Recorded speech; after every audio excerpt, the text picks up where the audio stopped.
So as you guys know, I've finally been getting involved on some press launches this year, mainly alongside the Volkswagen Group. It started back in April with the facelifted AUDI RS3, and then during the summer there was that amazing VW UK road trip, which also coincided with the Mark 8.5 GTI launch. It has been awesome getting early access to these cars, just like all of those other media outlets, and we are going to be continuing that theme today with the all-new facelifted RS3 8Y. So yeah, the guys at Audi UK kindly got me on board again, but instead of snowy Germany, this time I'd be heading over to sunny Spain, more specifically Barcelona and the Montserrat mountain region, with both road and track time on the agenda. Now I'll be honest, having owned multiple RS3s, this was definitely a bit of a dream come true situation for me, especially as there'd be the opportunity to speak directly to the engineers involved in making these cars. And yes, I did ask them how on earth the pre-facelift 8V managed to leave the factory sounding like it did back in 2015, to which they simply just laughed and said, yeah, but they caught us in the end.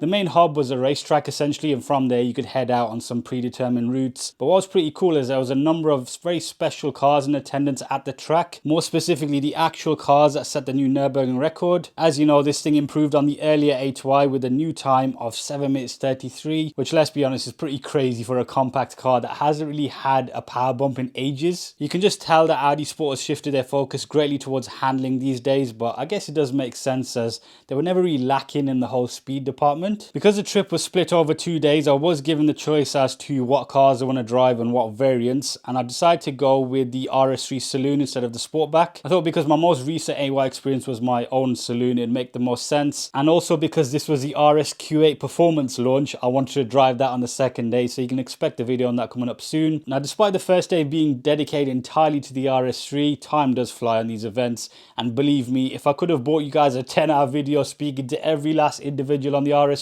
team, I would have done that. But besides, if you got any pressing matters on all things 5-cylinder, I'll be involved in the comment section down below. Right then, welcome to Spain, folks, and the facelift 8Y RS3. I'm standing on the main straight of a track thanks to the guys at Audi Sport.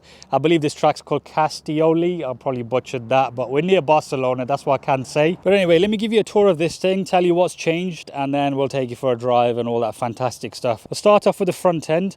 A lot of people weren't too sure about it in the photos. I can see why, because they have lost a few iconic touches, like there's no longer the RS honeycomb, there's no RS3 badge, which has been a big discussion. Even the Audi guys themselves are aware of that. We've also lost the Sport Quattro slits. There was 3 of them.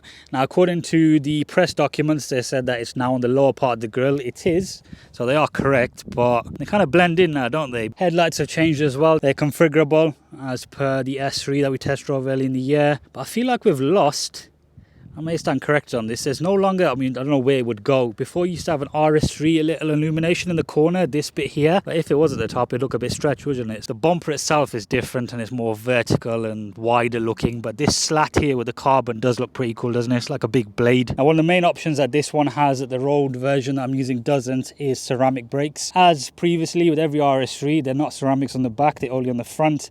This one also has a Trofeo R tyre, which is quite an impressive looking thing, to be fair. I'm not driven an RS3 with such an aggressive tyre before. In the UK, we never got these as an option either. So it was just normal, regular tyres. 265 30 19, 245 35 19, and that looks like a 310 rear brake setup as per a lot of VW Group cars. Those are a new wheel to the RS3 range in terms of the normal RS3, but they were available on the performance edition of the pre-facelift. I believe they were all grey on those cars, which is what the carbon black is in the UK, and then these are new, which are like a diamond cut version of the same wheel. A few changes around the back. The spoiler is the same kind of pattern as the existing one, but we have got new lights, so there you go. They're like arrows pointing in the opposite direction. I didn't really find the old ones to be a problem, so whether they're an upgrade or not, I can't really say. It's just a design change. And then the new RS3 badge, which it just looks very basic, doesn't it? Diffuser did split a lot of opinions, but I gotta say, in person, it's quite chaotic. Look at the size of this carbon piece. I do recommend you get the carbon if you get an RS3 because that fully changes the rear end. We've lost the fake grille slat along the bumper as well, and the reflectors off to the side. One of the feature as well, we have got Audi and RS3 on the pillars. But let's move on to the interior, where I think there's been quite a few pleasant additions. I know there's one thing you're probably already typing a comment about, and that's those seats. Before I get into anything else, I have had confirmation from the guys at Audi UK that they are now going to be coming to the UK, which is a great touch. The configurator as of today doesn't have them on there, but it's going to be a cost option. I'll throw up on the screen how much it's going to be. It depends if you've got a carbon Vorsprung or a regular one. Now this particular car has the RS design pack, which the road version I've got doesn't have. So I'm pretty sure you can get different color trims. This one's got the red version. Alcantara armrest, which again is a nice addition. Got a lighting patch there. That again is new. We'll just hop in here. I'm pretty sure that door piece there is new. That there used to be silver. Okay, so I didn't really read about that. But yeah, let's get one of the most controversial things out the way, this steering wheel. I personally don't mind it because it's a bit out of the box. You've got a performance button here, you got the RS button here. We have gone back to a capacitive thing, which VW has gone the other way around. They've gone back to buttons, not on the R though. This one is finished in Alcantara, I presume as part of the pack. We've got the Sonos stereo, which replaces the Bang & Olufsen. Now these vents are new as well. The red element has stayed the same, so it's got the stripe as before when you got the fancy RS design vents. But they've now got a painted outer edge, just like the door. So in photos I couldn't tell, I thought they were still the same, but they are different, the outer edge. The rest of the dashboard has had minor changes, so this screen looks the same. I think you can get apps now, but it's not really something that interests me too much. Illuminated cup holders. These were quite scratchy on the pre-facelift 8Y, so I think that's a nice addition. It's basically returning back to what the 8V had, because the 8V had illuminated cup holders. This has turned into a little, I don't know what that is, but you no longer got the little slider thing, so it's got even more flush. The only funny thing I noticed is they have the old RS logo. So does the bottom of the steering wheel and the mats. But then on the steering wheel, you've got two different RS logos. Open the bonnet. All right then. Lovely 5-cylinder engine. The code on this is still DNW, but I'm not too sure on the last letter. Maybe it still is a DNWC. It makes 400 PS and 500 Newton meters exactly like before. So no extra power. But I have had a chat with the guys at Audi Sport on the main focus with this car. It's mainly been a chassis improvement exercise. I never thought that the existing 8Y was bad in the turns. But because I've had to update the car for the latest cybersecurity, it's given them more bandwidth. All the computers are just a bit more responsive, and there's just more data for them to be able to process. As before, that powertrain is hooked up to the torque splitter, aka the Magna rear diff. That remains the same as the pre-facelift. It's also something that you get in like a Mark 8 Golf R. But as mentioned, because I've had to update the electronics, it now responds differently and made quite a big difference in the record lap. Now, on the topic of sound, we still have got the OPFs as per EU regulations. This has got the RS Sports exhaust, but they've added something called an RS Emotion Start. Essentially what you need to do is you need to put the ignition on. So we'll start it off normally. So you can see the revs don't jump up too high.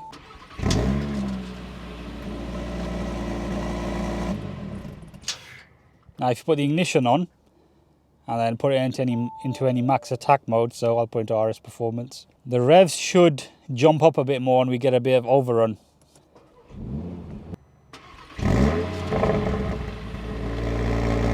I don't want to sound like a complete 8Y RS3 nerd, but a lot of you owners know this as well.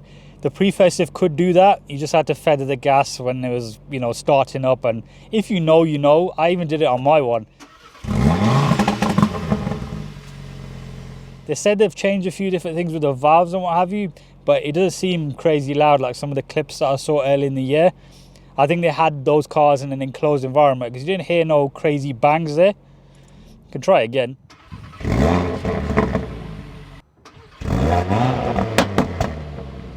Right, I think I found the best way to get the loudest bang. It's almost 8V pre-facelift like. So if you press that. There we go. You got to blip the throttle as well to get a bang. But that was just like the older version.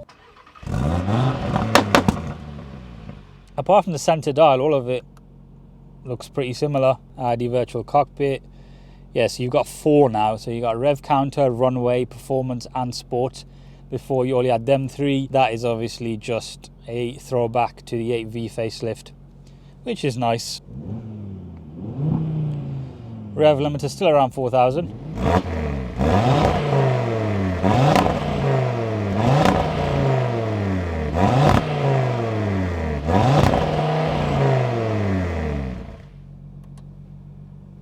launch sound. Look at that, it's got the flashing.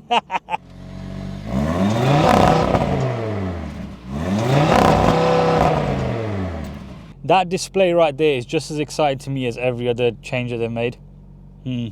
Very nice. But yeah, I think that's a good enough tour of this particular RS3. It's got a few nice little added features. I think the interior needed this more upmarket feel. The areas like the door cards were very lacking on the pre-facelift, and the cup holders and stuff like that. I think, yeah, it's a step in the right direction. We're going to get some driving done now, but before we get to it, I just want to take a minute to thank today's video sponsor, Car Vertical. Now, as I'm sure most of you are well aware, if you've been watching this channel for a while, Car Vertical have been a long-time sponsor, and it's essentially a website that allows you to obtain a full history check on any car. All you've got to do is enter your registration or the VIN. I think I've got a world's first here, folks, looking at a Car Vertical report of an RS3 next to a facelift 8Y RS3 steering wheel.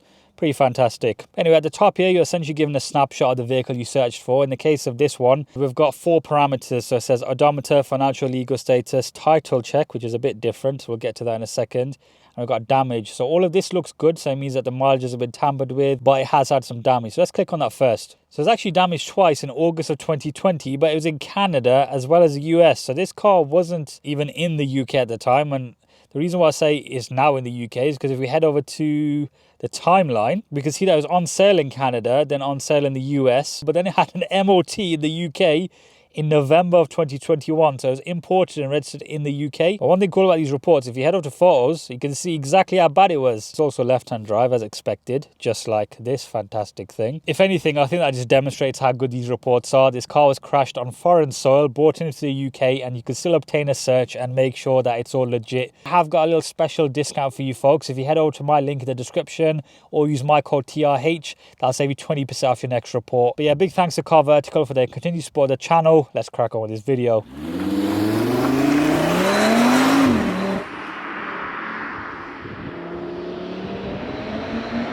Okay, so we're on some lovely roads around Barcelona in the facelifted 8Y RS3. Bit of a mouthful that is, isn't it? But the main way this car differs to the one on the track is that we've got the P0R tyre, and we've also got the regular brakes, so another non-ceramic option. The tyres are designed to sit in between the regular version, let's say your Bridgestone Potenza Sport that most cars come with in the UK anyway, or the Pirelli P0, and then you've got the Trofeo at the top. So this is a new introduction for the RS3 range. I don't know if it's going to be in the UK, probably not, judging by the way we get things, but at least we now have the seats. They're not the most, what's the word, annoying bucket seats. In that, I mean, the bases are quite wide and you don't feel like you're sitting on top of them. Me, I'm a larger person, let's say, and I'm quite comfortable in these, so I would definitely select the option if I was to jump in a facelift. Sometimes, especially with the older Recaros, me personally, I don't know, I used to find them quite tiring after a while. Look at the views we've got out here. It's incredible, isn't it, folks? I never thought I'd be filming on a road like this. It looks like we're entering a Group E rally stage. Oh wow. I wasn't expecting that. Right, let's get this thing into performance mode. That's dynamic. We want RS performance.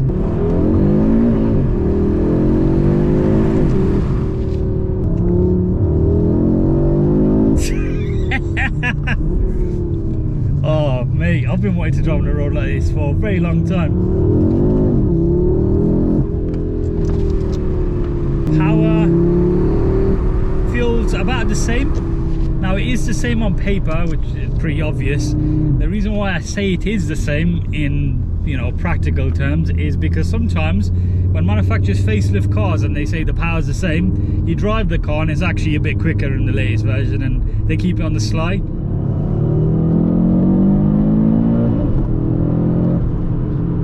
Yeah, there's a little jolt as well if you time it just before it bangs into the limiter, which is nice.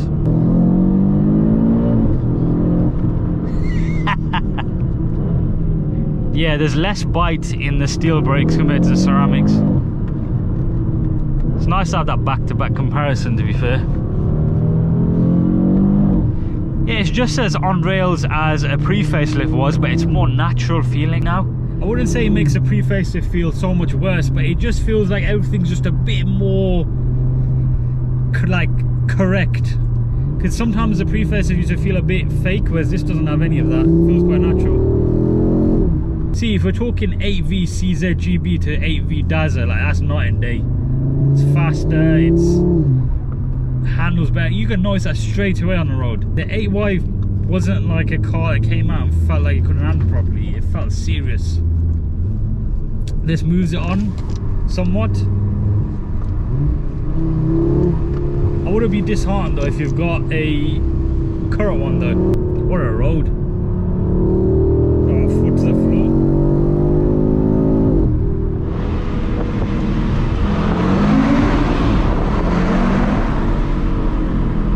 Smash into the limiter instead.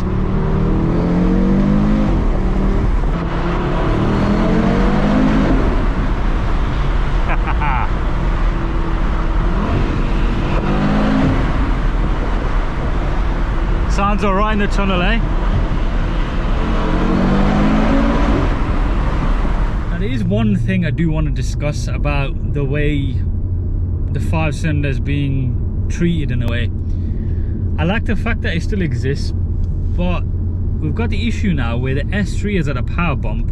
I get it, they've got different characters. I'm the first person to start talking about the character difference between the EA AAA and the 5-cylinders. Like, there's a massive difference in the, what's the word, the soul between both engines.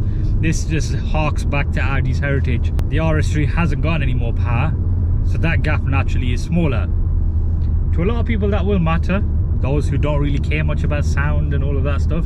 Driving this right now, whilst it feels incredible and very tactile and it's my type of car, it doesn't make me want to jump straight back in and get another one. Maybe I'll jump back into one of these 8Ys if they do make a special edition, you know, like some RS3 GT or something like that. They gotta do something before it goes out of production, right? It would be rude not to.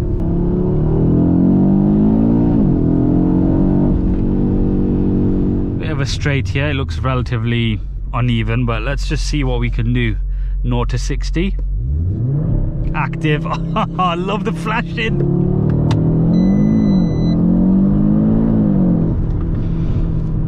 .62.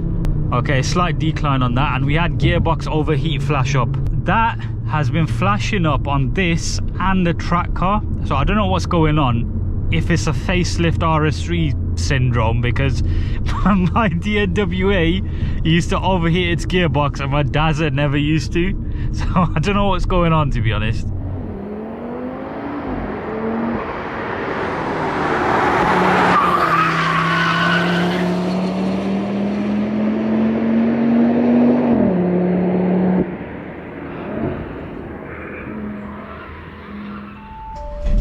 Gonna have to put my helmet on so you won't be seeing much of my face. I've got full access to this track till, well, for another 35 minutes. So yeah, let's just see what's what. I did drive it yesterday, but I didn't really know where I was going. Got all these cars everywhere. It's exciting. So I'm gonna follow. We're in RS performance mode. I'm still not a pro by any means, but thought it'd be cool to see what it's like hopping out of the RS Q8 back into this.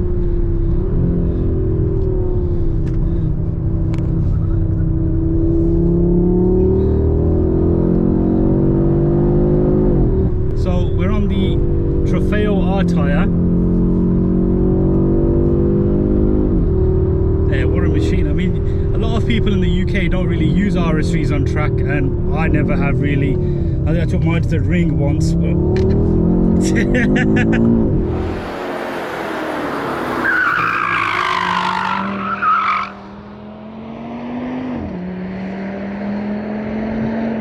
see, dynamic in a 8Y actually makes it more rear biased, but not to the extent of torque rear. Trying to keep up with the Audi Sport guy, but he's flying away.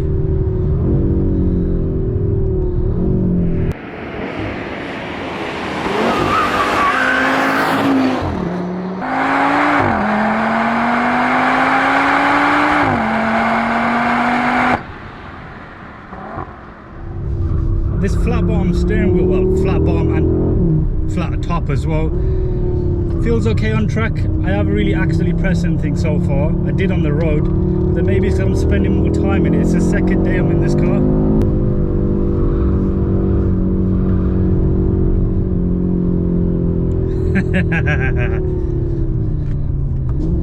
I can see why they're so focused on handling right now, because these cars have got enough power. Nowhere around there am I getting anywhere till the limits of it, you know, with a couple of laps in. So there's a record breaking one. That's the one that did the time. It's just crazy I was just there.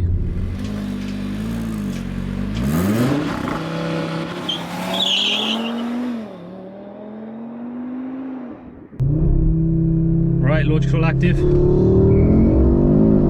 Feels strong. 3.6 seconds, folks. Pretty on the money there. That's green as well, so the incline is all correct. It's been a while since I've been on track as well. Yeah, the agility on these tyres is crazy. Yeah, ceramic brakes feel good.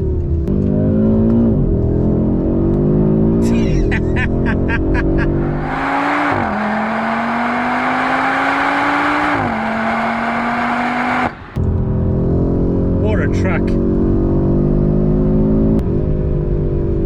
Put some coals on the track. Yeah, that's 400 PS. Doesn't feel like they've added any more.